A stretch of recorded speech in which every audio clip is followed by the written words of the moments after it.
Abrir a palavra do Senhor.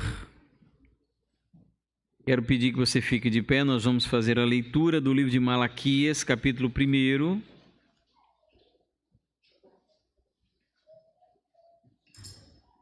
A partir do versículo 6, nós vamos ler até o final desse capítulo.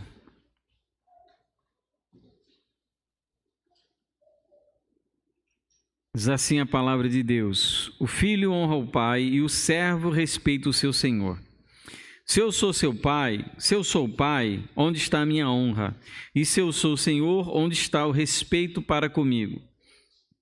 Eu, o Senhor dos Exércitos, pergunto isso a vocês, sacerdotes que desprezam o meu nome. Mas vocês perguntam: como desprezamos o teu nome? Vocês oferecem pão impuro sobre o meu altar e ainda perguntam: em que te havemos profanado? Nisso de pensarem que a mesa do Senhor pode ser desprezada. Quando vocês oferecem em sacrifício um animal cego, será que isso não está errado? E quando trazem um animal coxo ou doente, será que isso não está errado? Ora, experimentem oferecer um animal desses ao seu governador. Será que ele se agradará de vocês ou será favorável a vocês? Diz o Senhor dos Exércitos. E agora, sacerdotes, supliquem o favor de Deus para que nos conceda a sua graça. Mas com tais ofertas nas mãos, será que ele será favorável a vocês? Diz o Senhor dos Exércitos. Quem me dera houvesse entre vocês alguém que fechasse as portas do templo para que não acendessem em vão o fogo do meu altar. Eu não tenho prazer em vocês, diz o Senhor dos Exércitos, nem aceitarei as suas ofertas.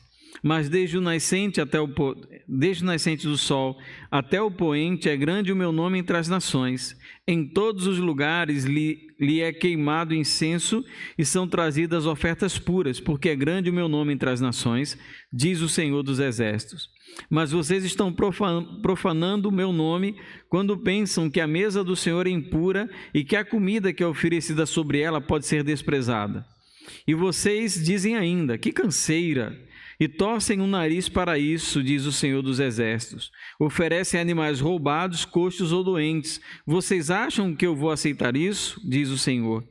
Maldito seja o enganador que, tendo o animal sadio no seu rebanho, promete e oferece ao Senhor um defeituoso, porque eu sou o grande rei, diz o Senhor dos Exércitos, e o meu nome é terrível entre as nações.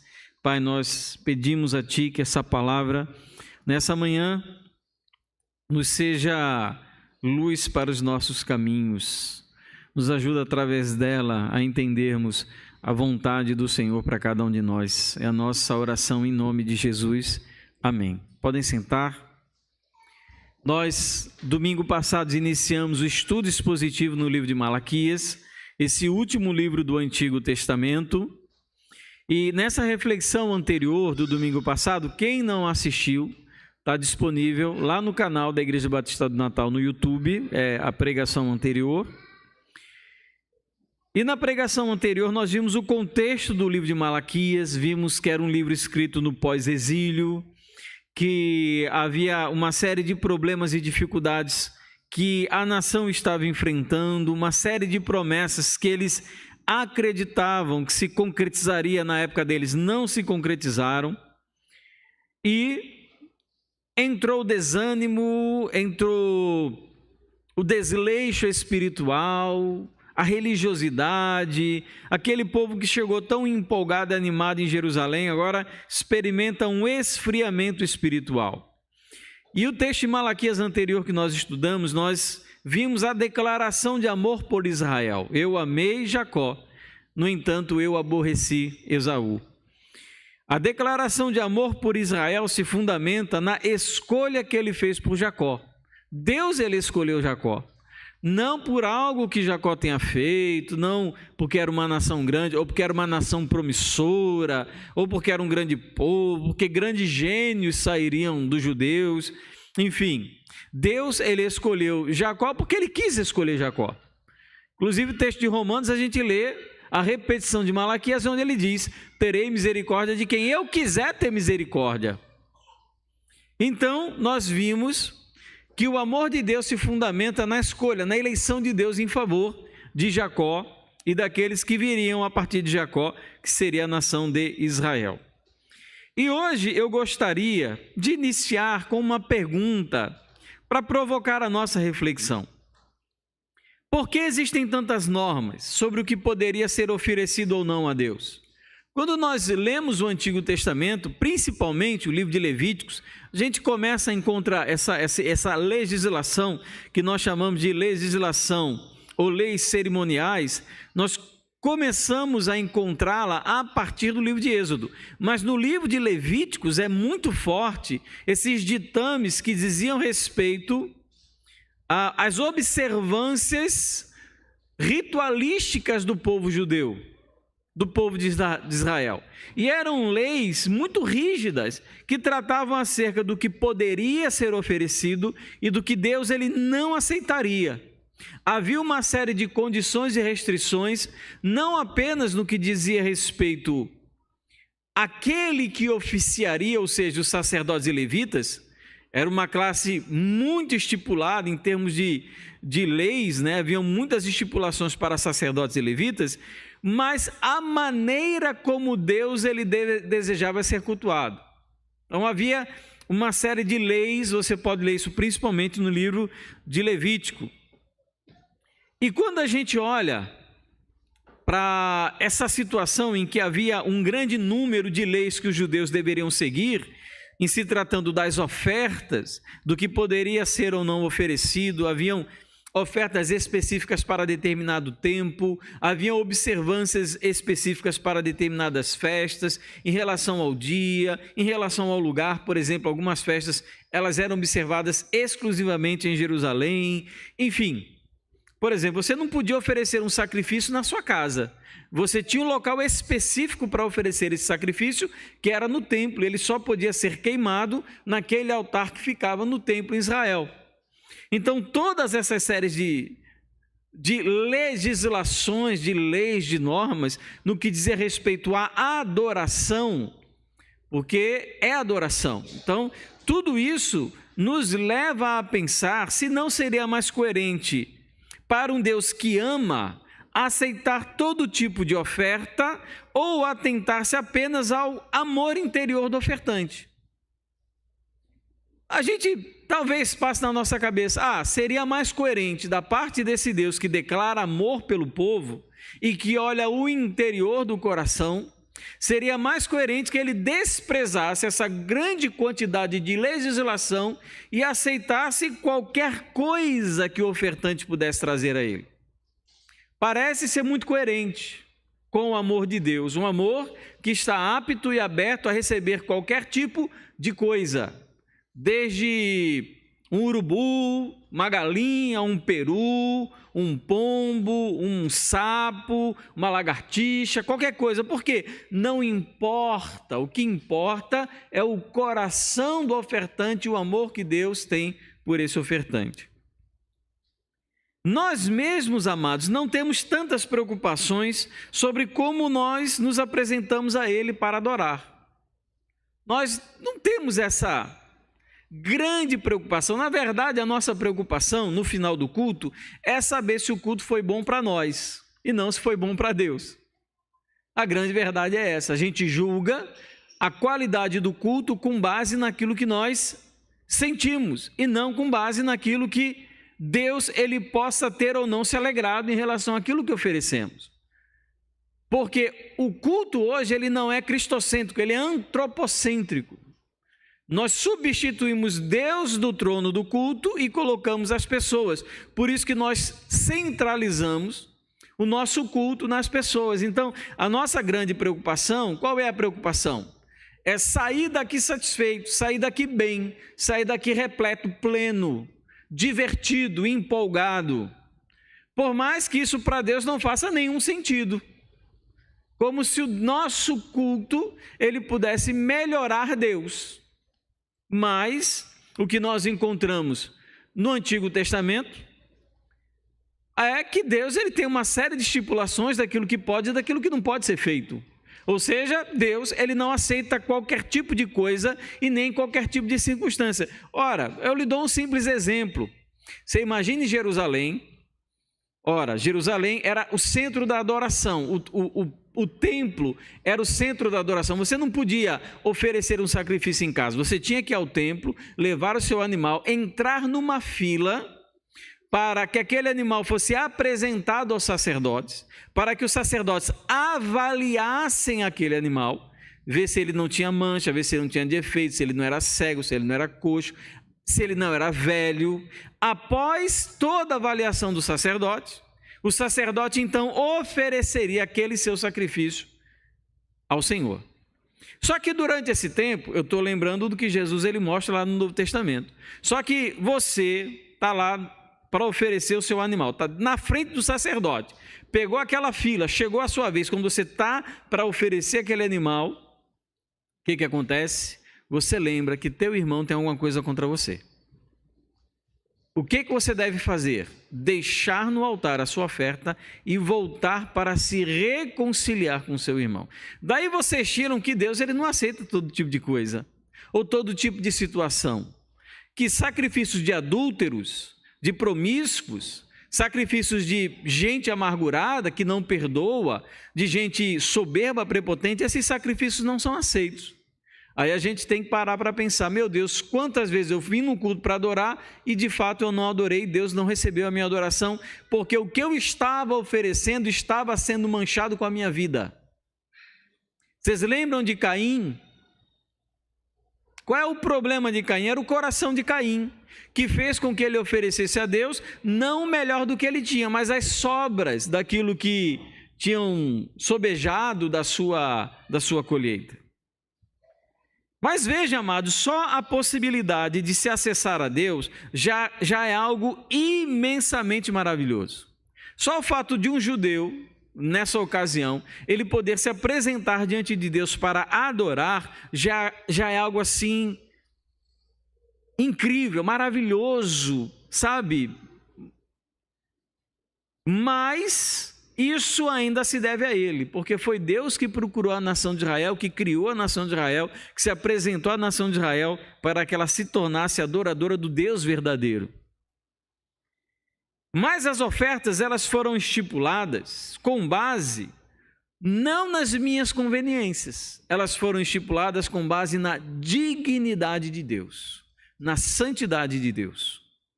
Por isso que elas são tão exigentes, porque elas não tratam acerca da minha vida de adorador, mas tratam acerca de Deus, de quem Ele é e de como Ele merece ser adorado.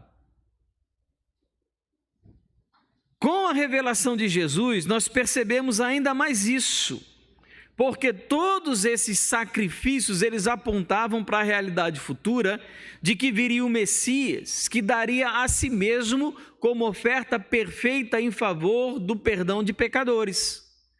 Então nós entendemos sobre o que trata a oferta quando nós lembramos de que essa dignidade, essa santidade, essa pureza exigida da oferta que estava sendo doada, que estava sendo dada, ela tratava acerca da manifestação futura de Jesus. Daí o sentido da sua dignidade, porque Cristo ele se ofereceu em sacrifício para o Pai.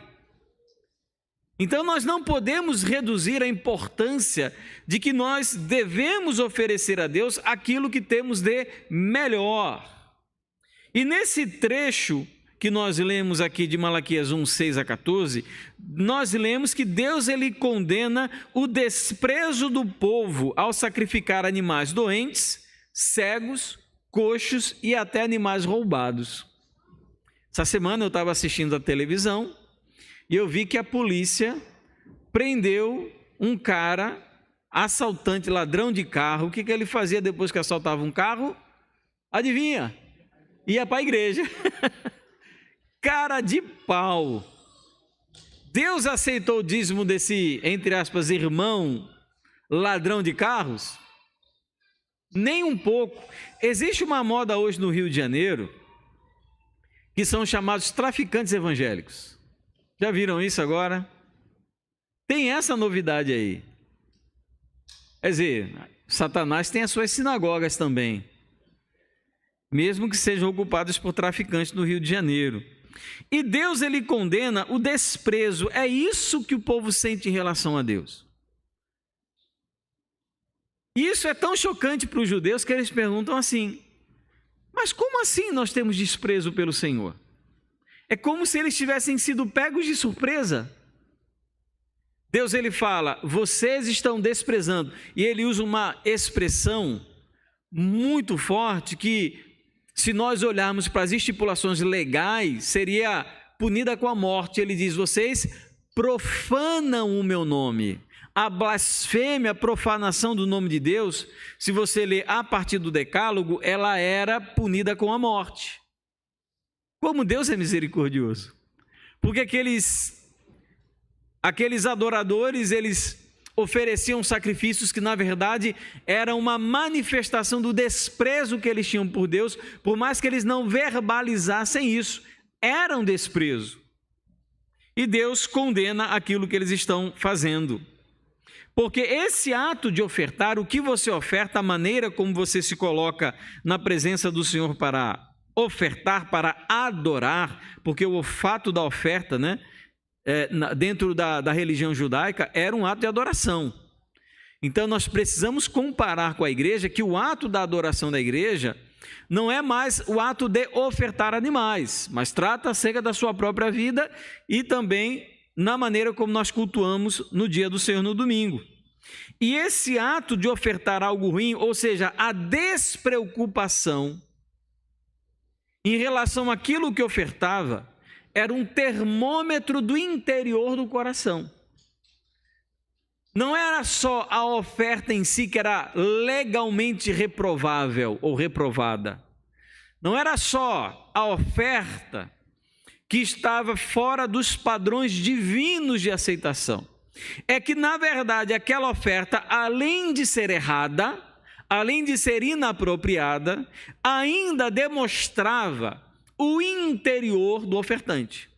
Porque você tendo um animal sadio no seu rebanho, você dá àquele que está coxo, ou aquele que é cego, ou aquele que é velho, aquele que não mais tem serventia, ou aquele que você roubou. Por que você faz isso? Por conta do interior do coração. Então o nosso culto, não apenas agora a gente entendendo a revelação através de Jesus, não apenas no culto de domingo, mas na nossa vida, demonstra a nossa relação de desprezo, de amor, de honra e respeito, ou de desprezo, ou de honra, amor e respeito, em relação a Deus. Ele fala, ele diz algo sobre nós. E perceba a ingratidão de Israel e como ele trata a Deus que o escolheu. Porque Israel não podia ser nada agora. Ele podia ter morrido escravo lá no Egito. Ele podia ter perecido pelo deserto. Ele podia ter perecido pelas invasões do Império Babilônico e durante séculos passaram pelos babilônicos, pelo Medo-Persa e tantos outros. Enfrentaram tantas dificuldades, mas eles estão ali. E como Deus, e como o povo corresponde a esse amor, oferecendo aquilo que eles tinham de pior. E aqui no versículo 1 começa a acusação. O filho honra o pai, o servo respeita o seu nome. E se eu sou seu pai, onde está a minha honra? E se eu sou o Senhor, onde está o respeito para comigo? Eu, Senhor dos Exércitos, pergunto a vocês, sacerdotes que desprezam o meu nome, mas vocês perguntam, como assim desprezamos o teu nome? A acusação, ela principia através dos sacerdotes, porque eles eram os que lideravam os judeus na adoração. Eles eram os representantes do povo diante de Deus e responsáveis pelo zelo religioso. O judeu, ele só ofereceria alguma coisa se passasse pelo critério do sacerdote. Eles não poderiam chegar no altar, eles mesmos degolarem um animal, cortarem e lançarem um animal sobre o altar. Quem fazia isso era o sacerdote, ou seja, essas coisas só estavam acontecendo porque os sacerdotes estavam relapsos naquilo que era responsabilidade deles. E Deus para o povo começa usando dois títulos muito recorrentes que os judeus usavam para se referir a Deus: Pai e Senhor. Eles chamavam Deus de Pai e chamavam Deus de Senhor. Só que nesse caso é uma declaração vazia, porque a realidade é o contrário daquilo que se declara, porque você ao seu pai trata com respeito e ao seu senhor você trata com honra. Não é assim? Se é seu pai, você respeita, se é o seu senhor, você dá honra a ele. E Deus, ele então faz uma acusação: vocês desprezam o meu nome. E eles ficam surpresos, são surpreendidos por essa declaração, porque eles perguntam, mas como assim nós temos desprezado o teu nome? E Deus, ele vai relatar como se dá todo esse processo de desprezo, como eles não dão a menor importância para Deus. Tem nenhum apreço, apego ao nome de Deus. E ele começa a partir do versículo 7, ele diz: vocês oferecem pão impuro sobre o meu altar. Era no altar que se ofereciam sacrifícios e ofertas ao Senhor. Era ali no altar que se centralizava toda a religião judaica. E haviam leis muito claras sobre o que deveria e o que não poderia ser ofertado.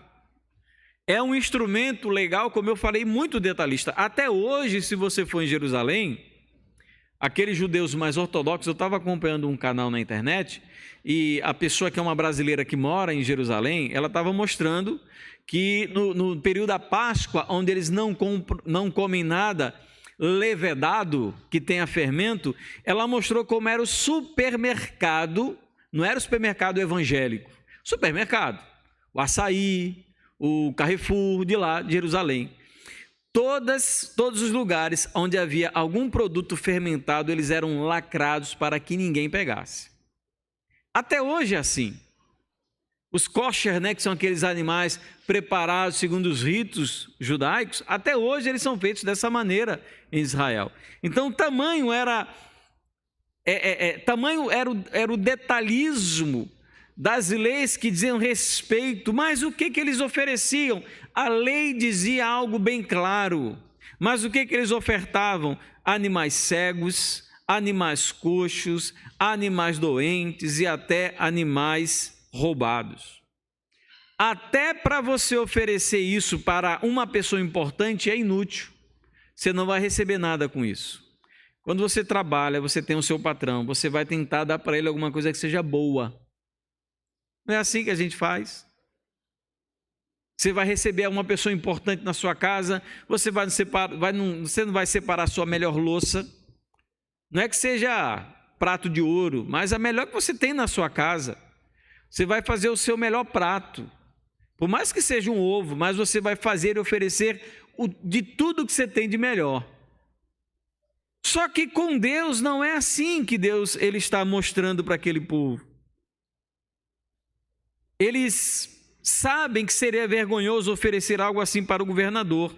Tampouco Deus se tornará favorável a eles se eles não obedecerem e cumprirem aquilo que está na lei. Porque não é só uma questão do que está sendo oferecido, mas o tipo de desdém que é demonstrado naquilo que é oferecido.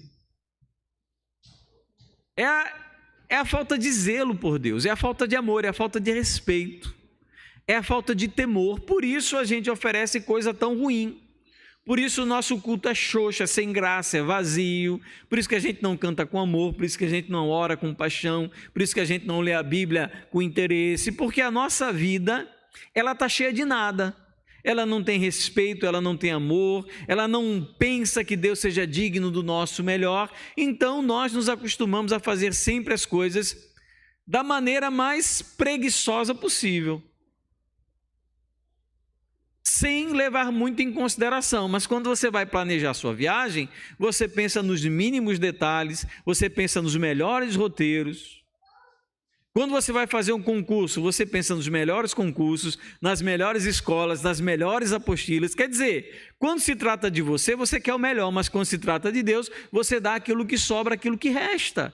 É isso que Deus ele está reclamando e dizendo para a nação de Israel, o povo judeu, de que isso na verdade é profanação, isso é desprezo por Deus, de que a atitude deles deveria ser diferente. Então não é só uma questão daquilo que está sendo oferecido, mas que aquilo que está sendo oferecido está mostrando uma disposição interior de pessoas que não amam mais a Deus. Deus, ele não abençoará aquele que demonstrar desprezo na oferta. É ele que está dizendo, eu não vou abençoar. Essa pessoa não vai receber nada, não vai ser abençoada. Porque ela não está me dando aquilo que eu mereço, aquilo que me é digno, aquilo que está prescrito na lei. E a lei de Deus era uma lei tão bela, tão bonita, apesar de ser tão detalhista e tão criteriosa, mas ela previa até mesmo oferecer sacrifícios por parte de pessoas que fossem pobres. Então haviam ofertas que eram específicas para aquela pessoa que não tinha muito. Até nisso Deus pensou. Se oferece uma pombinha, uma rolinha, que é inclusive o sacrifício que José, o marido de Maria, oferece quando ele vai apresentar Jesus no templo, porque ele era pobre. Então ele segue o ditame da lei. Agora eu não posso pegar aquele passarinho semi-morto que eu achei na rua para oferecer a Deus. Eu não posso pegar aquela galinha já que está nas últimas, passou a vida toda botando ovo, quase não mais fica em pé, está doente, pronto, essa daqui que me é imprestável que eu vou dar para Deus. Eles acham inclusive cansativo. Não sei se alguém está, esse pastor já está demorando demais, o culto já está ficando cansativo. Vocês estão entendendo como isso se assimila muito a várias das nossas atitudes em relação a Deus? Eles, olha como isso é forte, gente. Eles acham cansativo e torcem o nariz. Que é aquela atitude de, sabe, de desprezo mesmo, de nojo, de insatisfação. Eu estou fazendo o que eu tenho que fazer, eu estou fazendo porque é daqui que eu tiro meu sustento, eu sou obrigado, é minha religião, é minha cultura. Eles torcem o nariz, eles não têm nenhum prazer e nenhuma alegria em fazer aquilo. E tudo isso, queridos, tem consequência. Você ser um adorador que despreza a Deus através daquilo que você oferece, tem consequência. Primeira consequência é que Deus, ele vai lembrar aos adoradores de Jerusalém que Deus não precisa deles. Deus, ele não precisa de nenhum dos adoradores de Jerusalém. Ele diz, o meu nome é adorado em todos os lugares. Eu não preciso de vocês. Podem fechar o templo, fechar as portas, podem lacrar as portas do meu templo, pode apagar o fogo do altar, impeçam que as pessoas acendam o fogo do altar, porque eu não tenho prazer e nem aceitarei as ofertas de vocês. Eu não recebo aquilo que vocês estão ofertando. Não quero.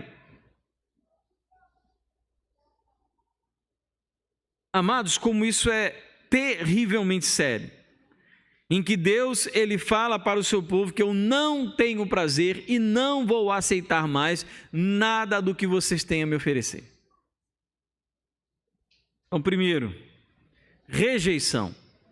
O povo no seu sacrifício, na sua adoração, estava sendo rejeitado. E segundo, olha como isso é sério. Ele diz que o enganador é maldito. Ele lança uma maldição sobre eles, porque pode oferecer o melhor, mas oferece algo ruim. Ele diz que isso é enganar a Deus. Deus, ele sabe que você pode fazer melhor. Deus, ele sabe que você tem coisa melhor. Se você não faz, isso é muito sério, é maldição. Maldito porque desobedece à lei de Deus e maldito porque despreza o próprio Deus no seu coração. Queria concluir, amados, fazendo 3 observações para nós. Primeiro, impressiona-nos que com o coração tão longe de Deus e com a alma tão vazia, ainda sigamos ofertando ao Senhor. Às vezes o nosso coração está tão longe de Deus que de fato a gente chega no culto e acredita que Deus, ele pode receber aquilo que está morto dentro de nós. Por isso, queridos, eu lhe indico para tomar cuidado com a normalização da frieza. A gente passa tanto tempo frio, tanto tempo espiritualmente morto, que a gente acaba se acostumando com esse tipo de vida. Não tem vida no culto, não tem preocupação sobre a sua vida de adoração, não tem preocupação em relação a Deus e aquilo que Ele recebe de nós. Quando a religiosidade toma conta do nosso coração, a tendência é manifestar desprezo, porque nós não teremos mais o cuidado e o zelo de dar a Deus aquilo que é melhor. Não tente enganar aquele que jamais pode ser enganado. Deus, Ele conhece e sabe o estado do seu coração e o estado da sua alma. Segunda aplicação, caminham juntos nossa vida e nossa adoração. Não há como separar. Uma é reflexo da outra. Se a nossa vida é boa, a nossa adoração é boa. Se as nossas atitudes são pautadas pela palavra, a nossa adoração também será. Porque o domingo é o resultado da nossa semana. A gente entende o domingo como o primeiro dia da semana. Claro, é. Civilmente, o primeiro dia da semana é o domingo. Mas o domingo, assim, a minha compreensão do domingo é que ele está no meio de alguma coisa. Porque ele é o fim da semana, ou seja, é o resultado daquilo que eu vivi na minha semana, mas também é a minha preparação espiritual para aquilo que vai acontecer na semana seguinte.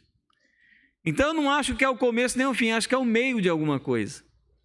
Então, se a minha semana foi boa, se eu me dediquei, se eu orei, se eu busquei a Deus, se eu fiz a minha parte como cristão, se eu obedeci a palavra, o meu culto de domingo, a minha oferta no culto de domingo será boa também. E isso me dá força e energia espiritual para, durante a semana que passa, continuar sendo adorador. Então não é um encerramento e nem um início, é um encerramento e é um início. Porque uma é reflexo da outra. Quer dizer, queridos, a oferta que você deu hoje para Deus, ela começou a ser oferecida domingo passado. Hoje você está completando esse ciclo de 7 dias que começou domingo passado. E aí, o que mudou, melhorou e foi transformado na sua vida desde a palavra que você ouviu e como isso lhe ajudou a, no dia de hoje, oferecer um sacrifício melhor a Deus? Porque nossa vida e nossa adoração, elas são inseparáveis. Terceiro e último, nós precisamos nos voltar para Deus e unir nossa vida à nossa adoração. O nosso interior, ele nem sempre anda bem. Por isso a nossa adoração não vai bem. E quando eu digo não ir bem, eu já vivi, amados, momentos da minha vida de dificuldade. E essas dificuldades,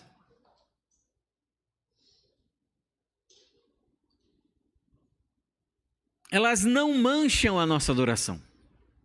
Vou tentar construir essa expressão, esse pensamento para os irmãos entenderem bem.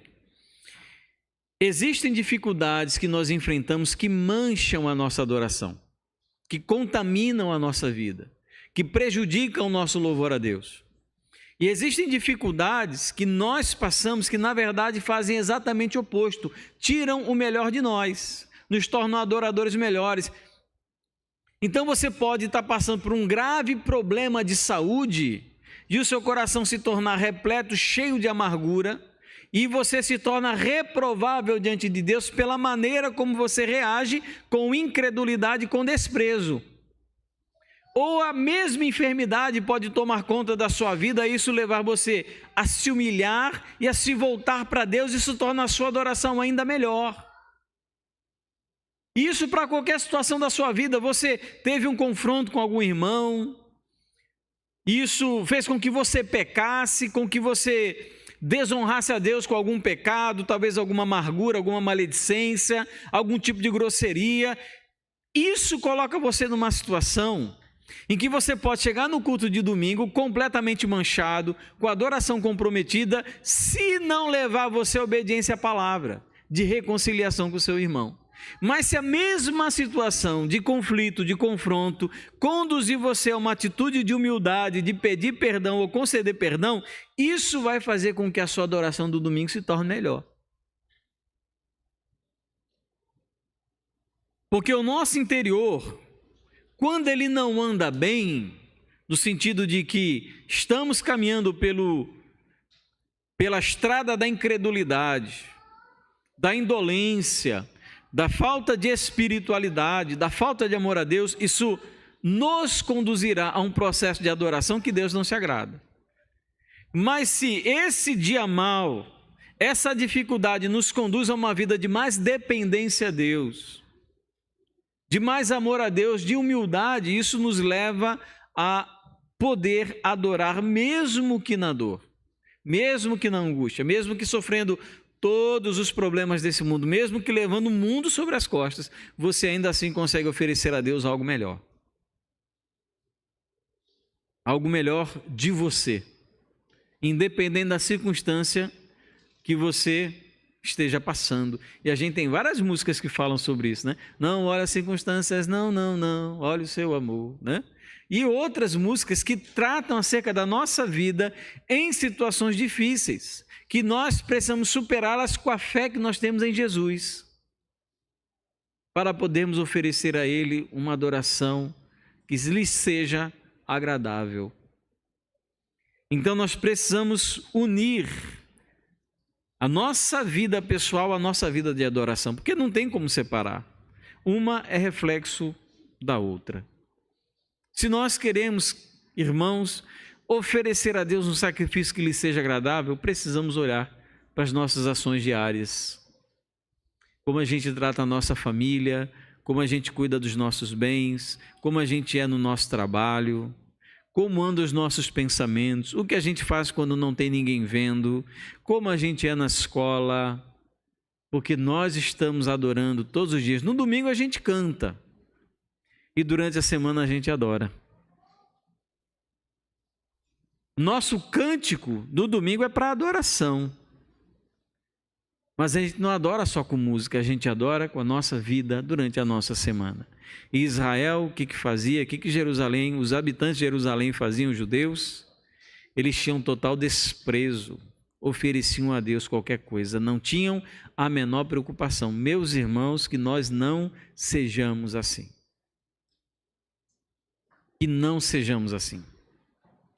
Não sei se você leva aí dentro do seu coração, do seu interior, algo que tem manchado o seu sacrifício. Não sei. Como nós falamos aqui, Deus é quem sabe o estado do coração do povo. Mas eu penso que Deus ele lhe deu oportunidade nessa manhã de se arrepender. E dizer, Deus me perdoa porque eu quero oferecer algo ao Senhor muito melhor do que eu tenho oferecido. Muito melhor. Muito melhor. Como eu falei, não porque eu posso, não porque eu preciso, mas é porque Deus é digno disso. Amém? Feche seus olhos aí, vamos orar ao Senhor.